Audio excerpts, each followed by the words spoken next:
नमस्कार, हिंदी खबर देख रहे हैं आप और मैं हूं आपके साथ अंकिता शुक्ला। बिग बुलेटिन देख रहे हैं आप और देखिए, चमोली में विष्णु गार्ड पीपल कोटी जल विद्युत परियोजना के निर्माणाधीन टनल में अचानक भारी मात्रा में मलबा और पानी आने से 7 मजदूरों की मौत हो गई, जबकि 3 मजदूर लापता बताए जा रहे हैं और इस हादसे में 12 मजदूरों को सुरक्षित बाहर निकाला गया है।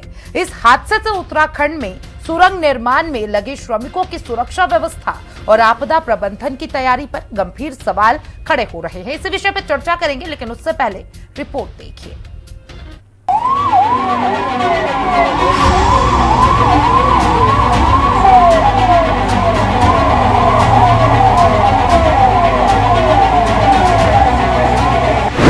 टनल हादसे में 7 श्रमिकों की गई जान। देवभूमि में सुरक्षित नहीं सुरंग निर्माण। विष्णु गार्ड पीपल कोटी परियोजना में हादसा। सिलक्यारा से कोई सबक नहीं सीखा। विष्णु गार्ड पीपल कोटी जल विद्युत परियोजना के निर्माणाधीन टनल में अचानक भारी मात्रा में मलबा और पानी आने से वहां काम कर रहे 22 मजदूर अंदर ही फंस गए। हादसे की सूचना मिलते ही जिला प्रशासन, पुलिस, एसडीआरएफ, एनडीआरएफ, आईटीबीपी और अन्य संबंधित टीमें मौके पर पहुंची और रेस्क्यू अभियान शुरू किया गया। रेस्क्यू कर 19 मजदूरों को बाहर निकाला गया, जिनमें से 7 मजदूरों की मौत हो गई। 3 मजदूर लापता हैं, जिनकी तलाश अब भी जारी है। सीएम पुष्कर सिंह धामी ने मौके पर पहुंचकर हालात का जायजा लिया और लापता मजदूरों की तलाश का काम युद्ध स्तर पर जारी रखने के निर्देश दिए। मुख्यमंत्री ने कहा कि हर जान कीमती है और सरकार ने मजदूरों के परिजनों को भरोसा दिया है कि सरकार सभी जरूरी प्रबंध कर रही है। मुख्यमंत्री ने कहा कि उन्होंने छत्तीसगढ़ और झारखंड के मुख्यमंत्रियों से बात कर अब तक की कवायद का ब्यौरा साझा किया है। वहीं विपक्षी कांग्रेस का कहना है कि सिलक्यारा टनल हादसे के बाद सरकार ने सुरंग में काम करने वाले श्रमिकों की सुरक्षा के लिए कई कदम उठाने की बात कही थी, लेकिन विष्णु गार्ड पीपल कोटी हादसे से साफ है कि सरकार ने कोई सबक नहीं लिया, जिसका खामियाजा निर्दोष श्रमिकों को जान देकर चुकाना पड़ा है। अगर हायर सेंटर भेजना है तो उसकी भी सब व्यवस्था है। हमारा पूरा ध्यान है इस समय एक एक व्यक्ति को बचाया जाए। एक एक व्यक्ति की जान जो है हमारे लिए बहुत कीमती है। उसके लिए हर संभव हम लोग जितने भी साधन है वो सभी कर रहे हैं और उनके परिजनों को भी सूचना करवाने के लिए, जो घायल लोग हैं या जो भी इस घटना में जिनका भी वो हुआ है, वहाँ के मुख्यमंत्री छत्तीसगढ़ के, झारखंड के, मैंने उनसे स्वयं बात करके उनको सूचना बता दी है कि यहाँ पर जो है उनके लिए सभी प्रबंध यहाँ पर जो भी है जरूरी है हम बता। सबसे चिंता का विषय यह है कि सरकार ने आखिर सुरक्षा के इंतजामों के लिए क्या किया। हम पहले सिलक्यारा टनल में ये सब चीज देख चुके हैं, उससे पहले जोशीमठ में भी ऐसी हुआ जिसमें कई इंजीनियर्स और मजदूरों की मृत्यु हुई थी और आज पुनः एक और नया हुआ है और मेरी जानकारी के हिसाब से 7 से अधिक मजदूरों की मृत्यु इसमें हो चुकी है अभी और 3 मजदूर अभी तक लापता है। तो ये निश्चित ही चिंता का विषय और इस प्रदेश में जो एक नया हिमालय राज्य है, नए पर्वत श्रृंखला ये है और कच्चे पहाड़ हैं, इसमें कई किलोमीटरों की जो टनल्स बन रही हैं, इनकी सुरक्षा व्यवस्था इनको कैसे हम बनाया जाए। विष्णु गार्ड पीपल कोटी जल विद्युत परियोजना की करीब 3 किलोमीटर लंबी सुरंग में ये पहली दुर्घटना नहीं है। 8 महीने पहले दिसंबर 2025 में भी सुरंग के भीतर 2 लोको ट्रॉली आपस में टकरा गई थी, जिसमें कई मजदूर घायल हुए थे। ऐसे में दूसरी बड़ी दुर्घटना होने पर मुख्यमंत्री धामी सभी की जान कीमती होने की बात कह रहे हैं, लेकिन इसके लिए सुरंगों में काम करने वाले श्रमिकों की सुरक्षा और आपदा प्रबंधन की तैयारियां कब दुरुस्त होंगी, ये बड़ा सवाल है। इस हादसे से हिमालयी क्षेत्र में सुरंग निर्माण कितना सुरक्षित है, ये सवाल भी खड़ा हो गया है। देहरादून से संवाददाता दीपिका भंडारी और शुभांगी भट्ट के साथ ब्यूरो रिपोर्ट, हिंदी खबर। तो चलिए चर्चा की शुरुआत करते हैं। हमारे साथ मनोज सैनी जी है कांग्रेस पार्टी से और इसी के साथ अंकेश भंडारी जी यूकेडी से, रविंद्रनाथ कौशिक जी वरिष्ठ पत्रकार के तौर पे हमारे साथ जुड़े हैं। आप सभी का बहुत बहुत स्वागत है हिंदी खबर पे। मनोज सैनी जी, आपसे शुरुआत करना चाहूंगी चर्चे की। देखिए मनोज जी, जिस तरीके से ये हादसा हुआ है, 7 मजदूरों की मौत हो गई है। इससे पहले भी देखिए इसी सुरंग में 2 ट्रैक्टर ट्रॉली आपस में टकरा गई थी और तभी भी कई श्रमिक घायल बताए जा रहे हैं। इससे साफ एक ही सवाल खड़ा होता है कि जिस तरीके से श्रमिकों की जो सुरक्षा की व्यवस्था करनी चाहिए थी, उसमें सरकार विफल रही है। देखिए अंकिता जी, सबसे पहले तो ये बहुत ही दुखदायी घटना है और इसमें सीधा सरकार की और स्थानीय प्रशासन की लापरवाही नजर आ रही है। आप देखिएगा कि सिलक्यारा में जो पहले घटना घट चुकी थी, सरकार ने उससे सबक नहीं लिया। अभी कल हम देख रहे थे जिस समय घटना घटी तो प्रशासन की और जो कंपनी है उसकी क्या सूचना बाहर आ रही थी कि 22 मजदूर वहां फंसे हैं, और जिसमें से जिसमें 7 लोगों की मौत हो गई, 6 लोगों की मौत हो गई है और कई लापता है। लेकिन अब जब पूरी जानकारी बाहर निकल के आ रही है तो उसमें सीधा स्पष्ट लिखा हुआ है कि 28 मजदूर उसमें अंदर थे, इनमें 7 की मौत हो गई है और 3 लापता है। तो ये सीधा सीधा लापरवाही है प्रशासन की, सरकार का फेलियर है कि सरकार के पास ऐसे भी आंकड़े नहीं है कि कितने आदमी सुरंग के अंदर गए और कितने आदमी सुरंग से बाहर हमने निकाले हैं। तो आप कह सकती हैं कि हम लोग भाजपा की सरकार है, चाहे प्रशासन हो या सरकार हो, वो ऐसी घटनाओं से कोई सबक नहीं ले रही है। और आपने अभी बताया जो आपकी बात चल रही थी कि इससे पहले दिसंबर में भी 2 जो लोको ट्रॉली है वो आपस में टकरा गई थी और उससे भी एक बड़ी जो घटना हो सकती थी वो घटना नहीं घटित हुई है। जी अंकिता जी। जी बिल्कुल मनोज जी, देखिए दिसंबर में जो हादसा हुआ था उसमें कई श्रमिक घायल बताए जा रहे थे। रुक करना चाहूंगी अंकेश भंडारी जी का। अंकेश जी, देखिए जिस तरीके से जो हिमालयी क्षेत्र है वैसे भी वहां पे इस तरीके के टनल का निर्माण काफी संवेदनशील होता है, काफी सेंसिटिव माना जाता है, और ऐसे जगहों पर पहले भी देखिए सिलक्यारा हादसा जब हुआ था कई मजदूरों की मौत हुई थी। इसके बाद धामी सरकार की तरफ से बड़े बड़े दावे किए गए, कहा गया कि प्रॉपर ऑडिट कराया जाएगा और उसके बाद मतलब सबसे इंपॉर्टेंट सुरक्षा माना जाएगा, सुरक्षा को प्राथमिकता दी जाएगी। लेकिन उसके बाद दिसंबर में फिर इसी टनल में हादसा हुआ था।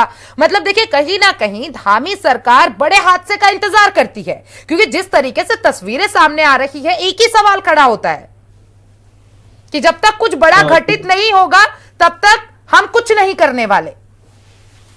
बिल्कुल अंकिता जी, बिल्कुल इससे यही लगता है। और सबसे पहले तो मैं आपके चैनल के माध्यम से उन परिवारों के प्रति अपनी संवेदना व्यक्त करता हूं जिन्होंने इस दुर्भाग्यपूर्ण घटना में अपने परिवारजनों को खोया है। साथ ही उन घायलों के प्रति भी मैं संवेदना व्यक्त करता हूँ। यथाशीघ्र स्वास्थ्य हो, मैं भगवान से भी कामना करता हूँ, बद्री विशाल से। और जहां तक आपने बात की सुरक्षा को लेकर के और तमाम चीजों को लेकर के, सबसे पहली तो बात यह कि जो कंपनियां इस प्रकार की टनलिंग के काम करती हैं या जिनको उसमें महारत हासिल है, जो लोग काम, तो उसके कम से कम सरकार की जिम्मेदारी बनती है कि वो एक ऐसी SOP जारी करे कि ताकि जो वहाँ काम कर रहे हैं, जो उन कंपनियों के अंदर जो उनके एम्प्लॉय हैं, जो मजदूर हैं, जो काम कर रहे हैं, उनको कम से कम एक सुरक्षा मुहैया हो। सुरक्षित कैसे रहे, उनकी सुरक्षा को लेकर के विशेष ध्यान रखना चाहिए था। क्योंकि इस प्रकार की जो एक टनल जिसमें कल ये घटना हुई अंकिता जी, वहां पर जो है पिछले साल भी वहां पर घटना हुई है और लगभग 100 से प्लस लोग वहां पर उस समय भी थे जो मजदूर थे, और उसमें लगभग 70 के आसपास जो लोग घायल हुए थे। और अभी जो वर्तमान में स्थिति आ रही है, उसके बाद उस समय भी ये कहा गया था कि जो सुरक्षा की दृष्टि से लेकर के जो कमियां हैं उसको कैसे पूर्ण किया जाए। क्योंकि हमारे पास इस प्रकार की घटना उत्तरकाशी में भी सिलक्यारा टनल को लेकर के उस समय भी आपने देखा होगा कि जो 17 दिनों तक जो सबसे लंबे एक सुरक्षा अभियान था, उस दौरान भी इस प्रकार की घटना हुई। क्योंकि जो हमारी जो हिमालयी रेंज है, ये मुझे लगता है कि एक तो नई श्रृंखला हिमालय जो रेंज की, दूसरी बात सबसे बड़ी बात है कि ये जो है एक सेंसिटिव जोन है, और सेंसिटिव जोन होने के नाते यहाँ पर जो है कि तमाम चीजों की हमें जो सुरक्षा व्यवस्था है उसकी भी हमें जो है पुख्ता इंतजाम करने की भी आवश्यकता होती है, ताकि जो आगे की जो वहाँ पर जो कार्य हो रहे हैं, जो टनलिंग के जो काम हो रहे हैं, क्योंकि देखो टनलिंग में कई चीजों का ध्यान रखना पड़ता है। जो सर्वे होते हैं, जो प्रॉपर मॉनिटरिंग का काम होता है, काम करने से पहले जो चीजें होती है, चयनित जो चीजें होती है कि भाई आप इसमें जो फॉल्ट वगैरह जैसे सेस्मिक जोन्स होते हैं उसके हिसाब से चीजें डिजाइन की जाती है, उसके हिसाब से जो है डिसीजन लिए जाते हैं। तो तमाम बिंदुओं पर जो है मुझे लगता है कि गवर्नमेंट को दोबारा सोचने की भी आवश्यकता है कि यदि हम हिमालयी क्षेत्रों में इस प्रकार के कोई कार्य कर रहे हैं या किस प्रकार की कोई योजनाएं गवर्नमेंट के स्तर से चल रही है, तो उनमें कम से कम पूरी सुरक्षा के साथ जो है उन योजनाओं का खाका बनाया जाए। और बिल्कुल देखिए अंकेश जी, सुरक्षा सबसे महत्वपूर्ण हो जाता है, क्योंकि देखिए सरकार द्वारा कई ऐसी योजनाएं चलाई जा रही है, और अगर इस तरीके से हादसे होते रहे तो उत्तराखंड की जो छवि जाएगी वो काफी गलत जाएगी। हमारे साथ भारतीय जनता पार्टी से भी प्रवक्ता जुड़ चुके हैं, मथुरा दत्त जोशी जी। मथुरा जी, देखिए जिस तरीके से ये हादसा हुआ है, काफी दुखद हादसा हुआ है, और सबसे पहले तो जिम्मेदारी आपके सरकार की बनती है, ये आप भी समझते होंगे मथुरा जी। और देखिए ये पहली बार नहीं हुआ है, सिलक्यारा हादसा हुआ, बड़े बड़े दावे किए गए आपके पार्टी की तरफ से। मुख्यमंत्री धामी ने कई बड़े दावे किए कि सुरक्षा के इंतजाम किए जाएंगे, सुरक्षा को प्राथमिकता दी जाएगी। दिसंबर के महीने में भी इसी टनल में बड़ा हादसा होता है, कई मजदूर घायल होते हैं। सिलक्यारा टनल अभी तक कोई नहीं भूल पाया है। मतलब एक चीज समझ आती है कि जब तक कोई बहुत बड़ा हादसा नहीं हो जाता, आपकी सरकार जागने वाली नहीं है। जब तक कोई चीज की अति नहीं होगी, तब तक भारतीय जनता पार्टी जाग नहीं सकती है। मथुरा जी। नहीं, निश्चित रूप से देखिए, आपकी बात कुछ हद तक बिल्कुल सही है। बहुत ही दुर्भाग्यपूर्ण दुर्घटना है, और जो लोग वहां पर हताहत हुए हैं उनके प्रति हमारी संवेदना भी है, हमारी पार्टी की भी, हमारी सरकार की भी। अभी 3 लोग उसमें लापता होने की सूचना है। 12 लोगों को सरकार ने सुरक्षित निकालने का काम किया। वहाँ की जो व्यवस्था है, उस व्यवस्था के तहत वहाँ पर अभी भी सुरक्षात्मक काम किए जा रहे हैं। सरकार का प्रयास है कि किसी भी तरीके से जान माल का कम से कम नुकसान हो अगर ऐसी घटनाएं होती हैं तो। और लेकिन दुर्भाग्य से घटना हुई है, और उसके लिए जो भी जिम्मेदार होंगे उनके खिलाफ कार्रवाई होगी, उसकी पूरी जांच भी होगी। अच्छा मथुरा जी, देखिए चमोली में अभी एक पुल हादसा भी हुआ था, हम सभी ने देखा था, और जिस तरीके से मौसम विभाग लगातार अलर्ट जारी कर रहा है, तभी भी इस तरीके के जो निर्माणाधीन कार्य है ये चलाए जा रहे हैं। इस दुर्घटना को हम मौसम विभाग से नहीं जोड़ सकते, क्योंकि ये टनल के अंदर का हादसा है। टनल के अंदर जल रिसाव ज्यादा होने की वजह से भी जो अभी सूचनाएं आ रही हैं, हालांकि अभी कुछ भी कहना बहुत जल्दीबाजी होगी। अभी उसमें टेक्निकल जांच भी होगी, प्रशासनिक जांच भी होगी, उसके बाद कुछ कहा जा सकता है। लेकिन दुर्घटना होना निश्चित रूप से दुर्भाग्यपूर्ण है, और इस बात को हम स्वीकार करते हैं। हम ये नहीं कह रहे कि देखिए हो रही है। आपने जहां तक सिलक्यारा का लिया, तो सिलक्यारा पर उतनी बड़ी घटना होने के बाद 42-43 दिन उसका ऑपरेशन चलने के बाद आपने देखा होगा कि सारे मजदूर सुरक्षित बाहर निकाले गए। यहाँ भी प्रयास यही था, लेकिन जलभराव ज्यादा होने की वजह से और मलबा ज्यादा आने की वजह से उन श्रमिकों को नहीं बचा पाए। निश्चित रूप से वो दुर्भाग्यपूर्ण है, क्योंकि जो जान माल का नुकसान हुआ है वो बड़ी दुर्घटना है, बड़ी बात है हमारे लिए। हालांकि उस बात की जांच भी होगी, और जो कंपनी वहाँ काम कर रही है उसके उनके इंतजामात काफ़ी थे नहीं थे, उसकी तरफ भी देखा जाएगा। क्योंकि इस समय अगर हम बहुत सी कुछ चीज़ें कहेंगे, मैं समझ रहा हूँ कि आरोप प्रत्यारोप का समय ये नहीं होना चाहिए। कोई सरकार जानबूझ के दुर्घटनाओं को आमंत्रित नहीं करती है। और जी देखिए, सरकार तो आमंत्रित नहीं करती है, लेकिन जब इस तरीके के हादसे होते हैं तो सरकार पे तो सवाल खड़ा होना लाजमी सी बात है, क्योंकि बार बार अगर इस तरीके के हादसे होंगे तो सवाल तो पूछा जाएगा। नहीं, लोकतंत्र है, लोकतंत्र में सवाल खड़ा करने का सबको अधिकार है, और हमको भी सुनना हमको भी चाहिए। हमको जब दुर्घटना हुई तो हम ही सुनेंगे, दूसरा नहीं सुनेगा आरोप। लेकिन उस हद तक सुना जा सकता है ना जिस हद तक ठीक ठाक बात होती है। मैं कहीं आपकी बात में सवाल नहीं खड़ा कर रहा हूँ। मैं ये नहीं कह रहा हूँ कि आप तो सवाल खड़ी करेंगे, आपका काम है, पत्रकारों का काम है, मीडिया मैंने का काम है इस बात में। और ये भी है कि मीडिया का काम सुझाव देना भी है, कहाँ पर क्या गलती हुई उससे भी सबक लेनी। लेकिन ये नहीं कहा जा सकता कि हम किसी बड़ी दुर्घटना का इंतजार कोई सरकार नहीं करती। कोई सरकार अपने माथे पर कलंक नहीं लगाना चाहती, लेकिन जिस तरीके से चलते आ रहा है, सिलक्यारा में इतना बड़ा टनल हादसा हो गया, जिस तरीके से मुख्यमंत्री धामी ने, मथुरा जी, जिस तरीके से मुख्यमंत्री धामी ने दावे किए, तो ऐसा लगा कि नहीं, अब शायद इस तरीके के हादसे नहीं होंगे, प्रॉपर तरीके से ऑडिट कराया जाएगा। देखिए, हर जगह ऑडिट हो भी रहा है, ऑडिट कराया भी जाता है, ऑडिट हो भी रहा है। सिलक्यारा टनल में आपने देखा होगा कि माननीय मुख्यमंत्री जी स्वयं कुर्सी डाल के बाहर बैठे रहे, और आज भी आप देखें दुर्घटना के 15 घंटे के अंदर घटना स्थल पर माननीय मुख्यमंत्री जी पहुंचे, स्वयं टनल के अंदर गए हैं, स्वयं व्यवस्थाओं को देखा है, और स्वयं उससे सबक लेने का काम भी किया है कि चलिए हम ठीक है, और मथुरा क्या दत्त जी हमारे साथ व्यवस्थाएं वरिष्ठ कर पत्रकार सकते भी हैं जुड़े हुए हैं, और किस रविंद्रनाथ तरीके से कौशिक हम जी। उसमें और नए तरीके से नई टेक्नोलॉजी से हम टनल काट सकते हैं, ये भी व्यवस्था इसमें भी सरकार सोच रही है। चलिए लेकिन ठीक है ठीक है, मथुरा जी, दुर्घटना एक हुई छोटी है, सी सवाल प्रतिक्रिया मैं वरिष्ठ उठाने का पत्रकार से आपको भी ले अधिकार लेती है। हूँ। रविंद्रनाथ कौशिक जी हमारे साथ जुड़े हुए हैं। रविंद्रनाथ जी, देखिए जिस तरीके से मैं एक सवाल उठा रही थी कि ये जिस तरीके से टनल हादसे हो रहे हैं, हिमालयी क्षेत्र है, वैसे ही यहाँ ये बहुत सेंसिटिव एरिया माना जाता है। और देखिए जिस तरीके से सरकार की और भी परियोजनाएं चलाई जा रही है, जितनी भी योजनाएं हैं, अगर इस तरीके से हादसे होते रहे तो जो इमेज है उत्तराखंड की वो बहुत गलत बाहर जाती है। क्योंकि अब जिस तरीके से ये पहली बार तो नहीं है कि टनल में ऐसा हादसा हुआ है, तीसरी चौथा ये टनल हादसा है, तो कहीं ना कहीं जो श्रमिक बाहर से आते हैं उत्तराखंड में काम करने के लिए, उन पे ये गलत प्रभाव जाता है।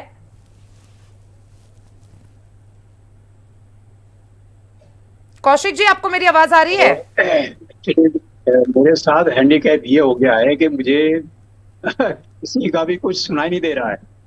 अब पता नहीं मेरे सिस्टम में गड़बड़ है या कोई और समस्या है। लेकिन मैं दो तीन बातें जो मेरे दिमाग में आती हैं इस प्रकरण को लेकर के। पहली बात तो ये है कि ये जो प्रकल्प है ये राज्य सरकार का नहीं है, राज्य में हो रहा है, दुर्घटना राज्य में हुई है, लाभ राज्य को होगा, लेकिन ये जो परियोजना है ये केंद्रीय परियोजना है।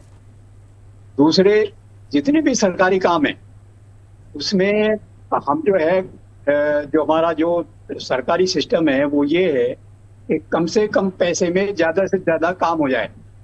रविंद्रनाथ जी, लेकिन केंद्र में भी तो भारतीय बिल्डिंग को जनता काम पार्टी देते की हैं। सरकार है, तो राज्य में भी उसमें- भारतीय जनता पार्टी की सरकार है, डबल इंजन की सरकार का पावर है।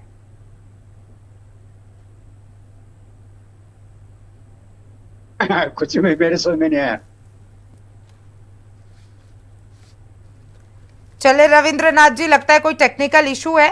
मैं बिल्कुल कांग्रेस प्रवक्ता का रुख करना चाहूंगी, मनोज सैनी जी का। मनोज जी, जिस तरीके से ये हादसों का जो सिलसिला है वो लगातार जारी है, अब देखिए जिस तरीके से मथुरा दत्त जी ने कहा कि लोकतंत्र है, रविंद्रनाथ जी कहते नजर आ रहे थे कि इसमें केंद्र सरकार को हस्तक्षेप करना चाहिए, केंद्र सरकार की जिम्मेदारी बनती है। लेकिन डबल इंजन सरकार है उत्तराखंड में, तो केंद्र भी है और राज्य सरकार भी इनकी है, किससे सवाल किया जाए? जवाब तो भारतीय जनता पार्टी को ही देना पड़ेगा। मनोज जी। अंकिता जी, यही दुर्भाग्य है, चाहे हमारे वरिष्ठ पत्रकार हो चाहे भाजपा के प्रवक्ता हो, इन्हों के श्रमिकों की जो मौत हुई है उसकी चिंता नहीं है। बात यह है कि जब सिलक्यारा मामला हुआ उस समय धामी जी ने बड़े बड़े दावे किए, बड़े बड़े वादे किए, लेकिन मैंने जैसे पहले भी कहा वो सिर्फ कोरी बयानबाजी है, इससे ज्यादा नहीं। इनकी लापरवाही आप देखिए कि कल आप भी देख रहे होंगे कि 22 मजदूरों की बताई गई 22 मजदूर टनल के अंदर गए हैं, लेकिन आज जो जानकारी आई है वो 28 मजदूर गए हैं। इतना ही नहीं, आप ये देखिए जब ये सेंसिटिव एरिया है, अभी हमारे मथुरा दत्त जोशी जी कह रहे थे कि पहाड़ से वो पानी का रिसाव हो गया, मिट्टी आ गई। अरे पता है ये पहाड़ कमजोर है, सेंसिटिव एरिया है और फिर मानसून चल रहा है, तो उसमें और एहतियात बरतने की जरूरत थी, जो सरकार ने बड़ी लापरवाही की। और ये मुख्यमंत्री जो है ये कोरी बयानबाजी, जांच पर जांच, जांच पर जांच, लेकिन जांच से जो हमारे मजदूर, निर्दोष मजदूर मारे गए उनकी जान वापसी नहीं आ सकती। बात यह है कि आप जो ऐसी घटना घटती है उससे पहले आप सबक क्यों नहीं लेते? चाहे सिलक्यारा की घटना हो, चाहे दिसंबर में इसी उसकी घटना हो, लेकिन सरकार चाहे वो केंद्र की हो या राज्य की हो, और डबल इंजन की सरकार कहते हैं ये, लेकिन उसमें अभी तक जो हमारे कर्मचारी हैं, जो श्रमिक हैं, उनकी सुरक्षा की कोई गारंटी नहीं है। ये मैं आपके दर्शकों को बता देना चाहता हूँ। और ये इधर उधर की बात करते हैं, चाहे हमारे वरिष्ठ पत्रकार हो चाहे हमारे मथुरा दत्त जोशी हो, आप जिम्मेदारी लीजिए ना। जिम्मेदारी कब लेंगे आप? चाहे सेंटर में हो चाहे प्रदेश में कोई घटना हो, तो ये बाद में जागते हैं कि हाँ ये घटना हो गई है, और जिम्मेदारी से भागते हैं। दूसरे जो विपक्षी हैं उनको कहते हैं कि ये राजनीति कर रहे हैं। अरे भैया, आपसे काम नहीं हो रहा है तो इस तरह की घटनाएं घट रही हैं जिसमें हमारे निर्दोष श्रमिकों की जान जा रही है, तो आप ऐसा काम करते ही क्यों है कि सरकार या पत्रकारों को या विपक्ष को आपको सवाल खड़ा करना पड़े? जी अंकिता जी। बिल्कुल, देखिए मथुरा दत्त जी, देखिए मैंने आपसे ये सवाल पहले ही किया था कि मौसम विभाग की तरफ से अलर्ट जारी है। अब ऐसे समय में देखिए चमोली में ये पहली बार नहीं, अभी हमने देखा था किस तरीके से हादसा हुआ था। अब इस अगर तभी भी निर्माणाधीन कार्य चल रहा है, मतलब श्रमिकों की जान की कोई कीमत नहीं है, क्योंकि जिस तरीके से हिमालयी क्षेत्र है ये, तो कहीं ना कहीं एरिया पहले से सेंसिटिव है, और अगर सेंसिटिव एरिया में फिर भी निर्माणाधीन काम शुरू हो रहा है तो सवाल तो आपसे पूछा ही जाएगा। मथुरा दत्त जी, देखिए अंकिता जी, मैंने कहा ना कि सवाल आप हमसे ही पूछेंगे, हम सवाल का जवाब देने में भी हम, आपने कहीं मेरे सवालों में कोई आनाकानी या दाएं बाएं देख रही है तो आप भी बता दिए कि आप सवाल से बच रहे हैं। मैं सवाल से भी नहीं बचता हूँ, मैं बिल्कुल सही बात कर, आप बिल्कुल ठीक बात करिए। हम लोग यहाँ डिबेट में, मैं समझता हूँ इस समय आपदा के समय में अवसर तलाशने के लिए नहीं बैठे हैं, एक बात। हम लोग यहाँ पर राजनीति करने के लिए नहीं बैठे हैं, दूसरी बात हम लोगों को इसमें चिंतन मनन करना चाहिए। हाँ, दुर्घटना हुई और महत्वपूर्ण दुर्घटना है, और उसकी जिम्मेदारी भी हमारी है, सरकार हमारी है, हमने भी इंतजाम हम नहीं करने थे, बिल्कुल करने थे। कुछ कमियां रही होंगी, दुर्घटना हुई, उसकी जांच होगी, उसमें जो कमियां होंगी निश्चित रूप से उसी तरीके से एहतियात आगे को बढ़ते जाएंगे। लेकिन अरे मथुरा जी कब, लेकिन मथुरा जी सुन, अब मेरी सुन लीजिएगा अंकिता जी मेरी सुन लीजिए, एक सेकंड पहले मेरी सुन लीजिएगा, फिर मैं सबकी सुनने को तैयार हूँ। ठीक है मथुरा जी, मेरे मित्र बैठे हैं कि आपने सबक नहीं लिया, एहतियात, आप बताओ ना क्या एहतियात बरतने चाहिए थे, क्या कमियां रहेगी, क्या उसमें और किया जा सकता है, बेहतर किया जा सकता है, ये हम तय करने के लिए यहाँ पे बैठे हैं। हाँ, गलती हुई है, मैं ये नहीं कह रहा हूँ कि कोई हमने मनोज जी देखिए, मथुरा जी तो आपसे सुझाव मांग रहे, चले सुझाव ही दे दीजिए एक अच्छा विपक्ष के नाते। यहाँ फिर भी आप सबक नहीं ले रहे हैं। आप बताओ कि प्राकृतिक आपदा नहीं है, ये मानव जनित आपदा है, सरकार की घोर लापरवाही है, जिससे हमारे निर्दोष श्रमिकों की जान गई है, इसकी जिम्मेदारी सरकार को लेनी पड़ेगी। क्या कमियां वहाँ टनल में काम चल रहा था, लेकिन आप क्या है, मनोज जी मथुरा दत्त जी तो जिम्मेदारी ले रहे हैं एक अच्छे विपक्ष के नाते, वो आपसे सुझाव भी मांग रहे हैं कि चलिए उन्हें सुझाव ही दे दीजिए कि उनसे गलती कहाँ हो रही है। जो आपदा में अवसर ढूंढ रही थी, केदारनाथ की आपदा आई, प्रधानमंत्री तत्काल मुख्यमंत्री थे, इन्होंने अपना एक इवेंट किया और चैनल में बैठते हैं या सरकार को दोषी देना है।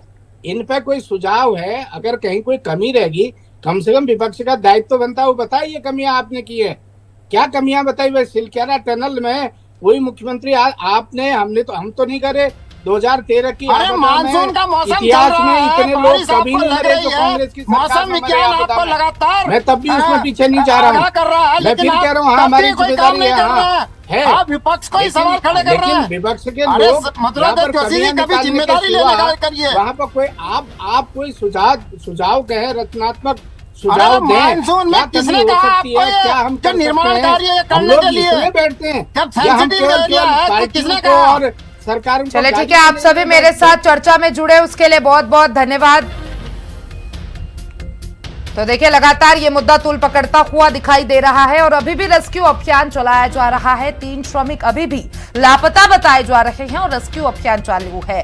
इसी के साथ इस पे राजनीति होना भी शुरू हो चुका है। कांग्रेस पार्टी लगातार भारतीय जनता पार्टी पे हमलावर है। अब देखिए ये मुद्दा कितना बड़ा मुद्दा बनता है उत्तराखंड में, ये आने वाले समय में पता चलेगा। फिलहाल मुझे दीजिए इजाजत और तमाम इस अपडेट्स के लिए हिंदी खबर के साथ बने रहें।